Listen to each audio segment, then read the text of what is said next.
El 13 de octubre es el Día Mundial de la Trombosis. Su objetivo es generar conciencia en la sociedad para reducir las consecuencias graves producidas por la trombosis. Este día fue establecido por la Sociedad Internacional de Trombosis y Hemostasia, ISTH, con el propósito de erradicar muertes prevenibles por la trombosis a nivel mundial.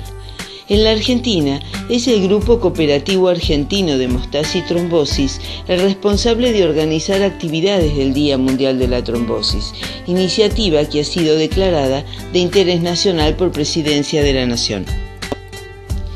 ¿Pero qué es la trombosis? La trombosis es un coágulo sanguíneo que se forma en las arterias o venas y bloquea la llegada de sangre y oxígeno a los tejidos. Constituye el principal factor responsable de las 3 causas de muerte cardiovascular más importantes en el mundo: accidente cerebrovascular o ACV, cuando el trombo se forma en el cerebro; infarto agudo de miocardio, si ocurre en el corazón; tromboembolismo venoso, si un coágulo formado en una pierna puede desplazarse hacia el pulmón. En muchos casos el tromboembolismo venoso se puede prevenir.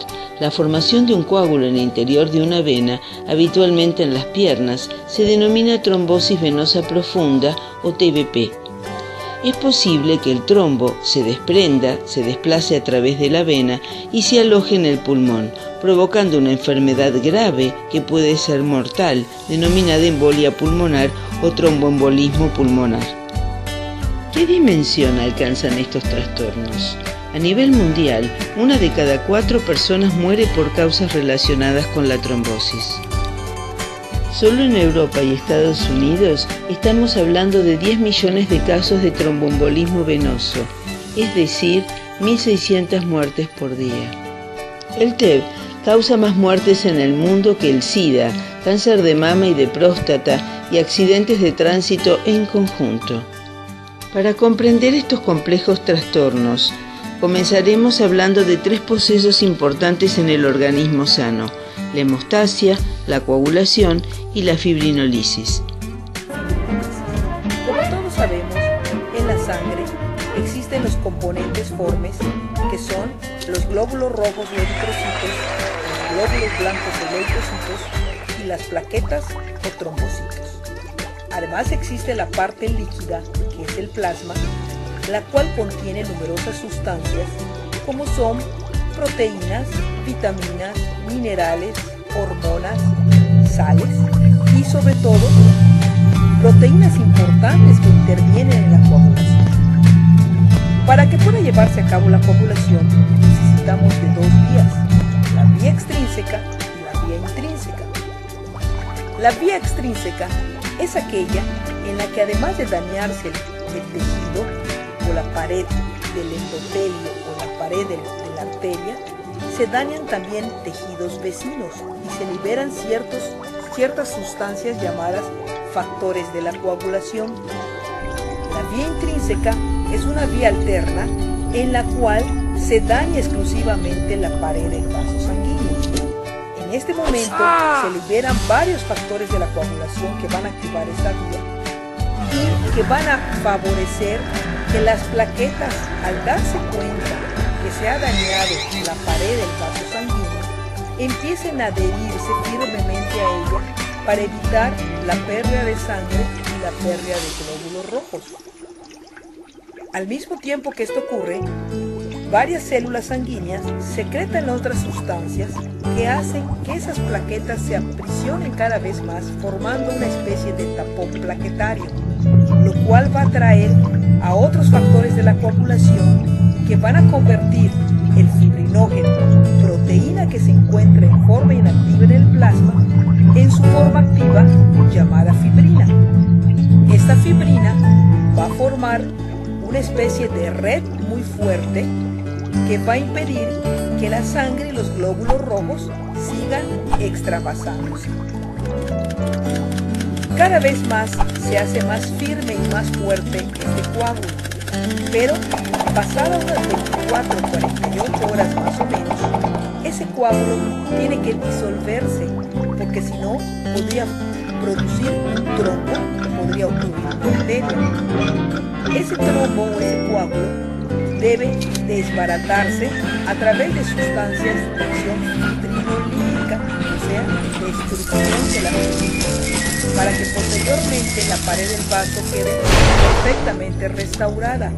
Todos los restos de fibrina son fagocitados o comidos por los macrófagos y también por algunos glóbulos blancos llamados eosinófilos.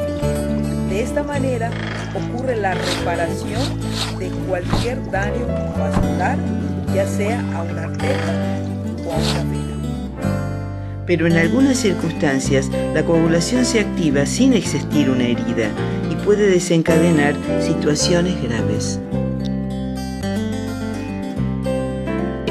El tromboembolismo venoso comienza con la formación de un coágulo sanguíneo en las extremidades, generalmente en una pierna. En personas con varios factores de riesgo puede producirse una alteración patológica de la coagulación, generando un trombo. Esto se denomina trombosis venosa profunda. Hay un riesgo considerable de que el trombo se desprenda o se fragmente y se desplace por el torrente sanguíneo a través del corazón y que alcance el interior de los pulmones. Allí, en los pulmones, puede atascarse en los pequeños vasos e impedir la oxigenación de las células pulmonares, generando lo que se conoce como tromboembolismo pulmonar o embolia pulmonar. Esta es una situación grave que puede comprometer la vida.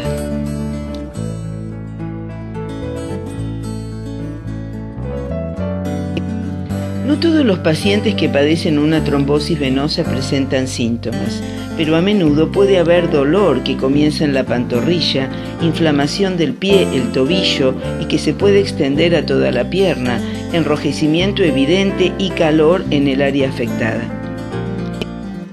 Si el coágulo se aloja en el pulmón, puede producir alguno de estos síntomas: disnea o respiración rápida sin causa aparente, dolor del pecho que aumenta al respirar profundo, frecuencia cardíaca rápida y mareos o debilidad. Como algunas personas no presentan síntomas de alarma, es importante conocer los factores de riesgo y saber que ciertas situaciones pueden disparar una trombosis en personas que tienen riesgo. Uno de estos factores es la internación en un hospital. Más de 2/3 de los coágulos en la pierna se forman durante una internación. Es la principal causa prevenible de muerte hospitalaria. Otro factor son las cirugías, especialmente de cadera, rodilla o motivadas por cáncer. Un factor importante es la inmovilización prolongada. Por ejemplo, reposo en cama durante varios días o viajes largos, especialmente en posiciones forzadas. Entre los factores de riesgo que pueden predisponer a una trombosis venosa se encuentra la obesidad. El riesgo de TEV es 2 a 3 veces mayor en personas obesas comparado con personas no obesas. Son muy importantes los antecedentes familiares. Tener algún familiar que ha tenido una trombosis sin causa aparente aumenta el riesgo. El embarazo o haber dado a luz recientemente también aumenta el riesgo. Un factor importante es la edad. Una persona de 80 años de edad tiene un riesgo 5 a 6 veces mayor que una de 40, pero hay que tener en cuenta que el TEV puede ocurrir a cualquier edad. De todos estos factores, algunos provocan más riesgo que otros. Los de alto riesgo son hospitalización, cirugía y la inmovilización prolongada. Los de riesgo moderados son tener más de 60 años, antecedentes personales o familiares de trombosis, cáncer o quimioterapia y el uso de medicamentos a base de estrógenos, ya sea de anticonceptivos o la terapia de reemplazo hormonal. El riesgo de tener una trombosis no es igual en todas las personas y para cada persona depende de las circunstancias. Es el médico quien debe evaluar el riesgo de trombosis de cada paciente en un momento particular. No es necesario ningún análisis de sangre. Los coágulos sanguíneos pueden prevenirse, principalmente reduciendo los factores de riesgo, por ejemplo, bajar de peso, hacer ejercicio físico, evitar la inmovilización. En aquellas personas que se encuentran en riesgo elevado, la prevención se basa en medicación. Ante factores de riesgo, es importante consultar al médico y no quedarse con dudas. Como dijimos, la inmovilización es un importante factor de riesgo. En ocasiones, como por ejemplo en viajes largos en avión o en micro, los espacios son reducidos y la postura incómoda evita que la sangre fluya con facilidad y crea condiciones que predisponen a que se formen trombos. Hay movimientos muy simples que activan la circulación de la sangre evitando la formación de coágulos. Extender y contraer el pie, ya sea en el aire o apoyado.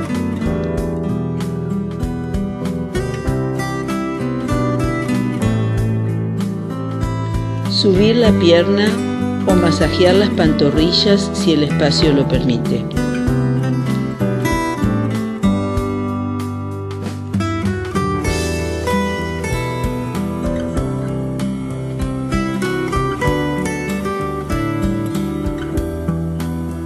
Concluyendo, ante signos o síntomas de trombosis venosa, es necesario buscar atención médica urgente. Mantenerse en movimiento, la inmovilización aumenta el riesgo de desarrollar un coágulo en la sangre. Es importante tener una actitud activa. Quien se encuentra en riesgo de desarrollar un coágulo debe hablar con su médico. Para participar del movimiento del Día Mundial de la Trombosis, solicitamos 3 acciones fundamentales. Informarse en la página web, Facebook, en Twitter. Esto nos va a permitir conocer los riesgos y síntomas de los coágulos sanguíneos. Adoptar una actitud activa, ya sea incorporando hábitos saludables o hablando con el médico sobre dudas y temores. Compartir esta información con familiares y amigos para evitar muertes provocadas por trombosis. Vos podés participar para prevenir la trombosis y salvar vidas.